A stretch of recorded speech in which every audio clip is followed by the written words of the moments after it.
భోజనము నేను భుజించినట్లు ఆమె వచ్చి నేను చూచుచుండగా దానిని సిద్ధము చేసి నాకు పెట్టునట్లు సెలవివ్వమని అడుగుమని అతనికి బోధింపగా అమ్నోను పడక మీద పండుకొనెను. అమ్నోను కాయలా పడినని రాజు అతని చూడవచ్చినప్పుడు అమ్నోను నా చెల్లెలగు తామారు చేతి వంటకము నేను భుజించినట్లు ఆమె వచ్చి నేను చూచుచుండగా నా కొరకు 2 అప్పములు చేయుటకు సెలవిమ్మని రాజుతో మనవి చేయగా రాజు దావీదు నీ అన్నయ్యగు అమ్నోను ఇంటికి పోయి అతని కొరకు భోజనము సిద్ధము చేయమని తామారు ఇంటికి వర్తమానము పంపెను.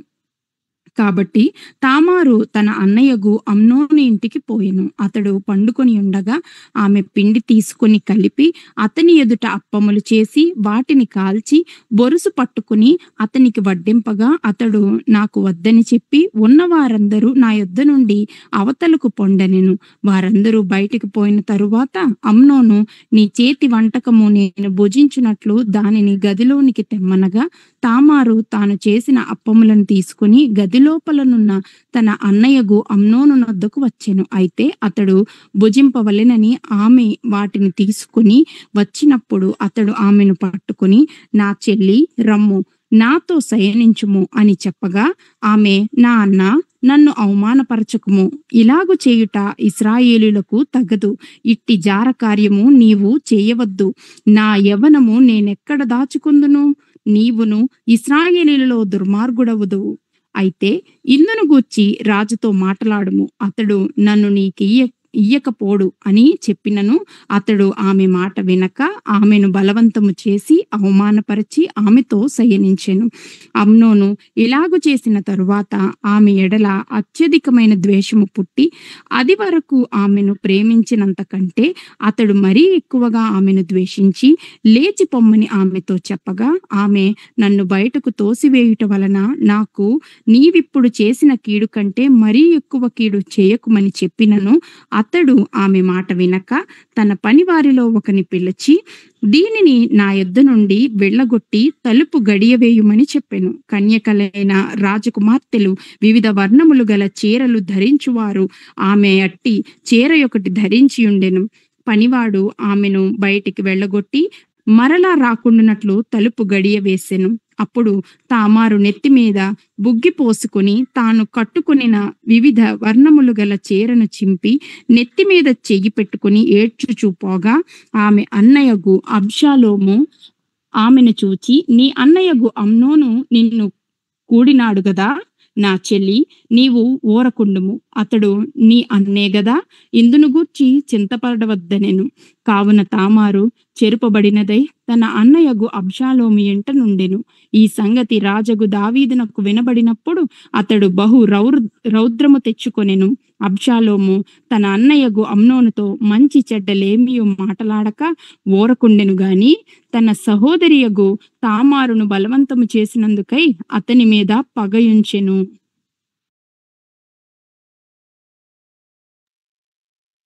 23 నుంచి చివరి వరకు ఇంకొకరు చదవండి.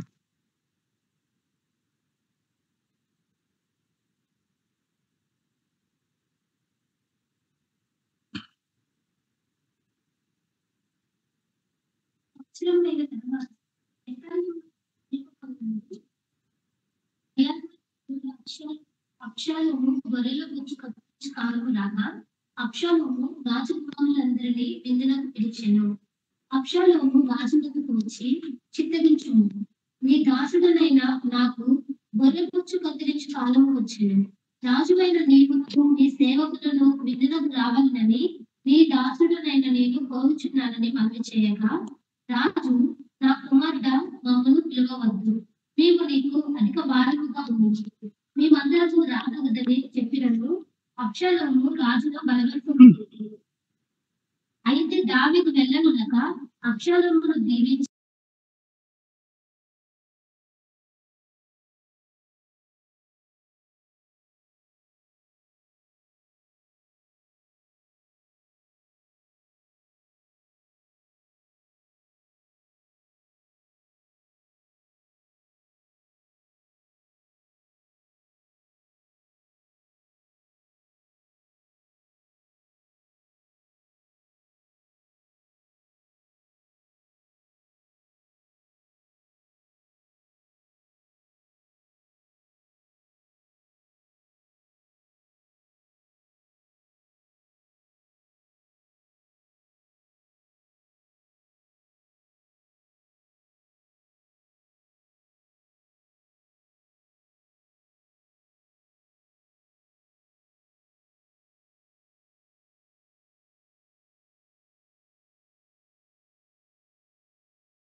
అతడు ఆ మాట అతడు ఆ మాటలాడి చాలింపగానే రాజకుమారులు వచ్చి బిగ్గరగా ఏడవసాగిరి.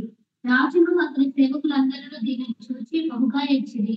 అయితే అబ్షాలోము పారిపోయి అహీను అహీ అహీ అమీహూదు కుమారుడైన తల్మాయి అను గెషూరు రాజు వద్ద చేరెను. దావీదు అనుదినము తన కుమారుడు కొరకు అంగలార్చుచుండెను. అబ్షాలోము పారిపోయి గెషూరు వచ్చి అక్కడ 3 సంవత్సరముల తరువాత రాజైన దావీదు అమ్నోను పరిణయమనుకుని అతన్ని గురించి యోధార్చునందన వాడే అబ్షాలోమును పట్టుకొనవలన్న ఆలోచన పడెను.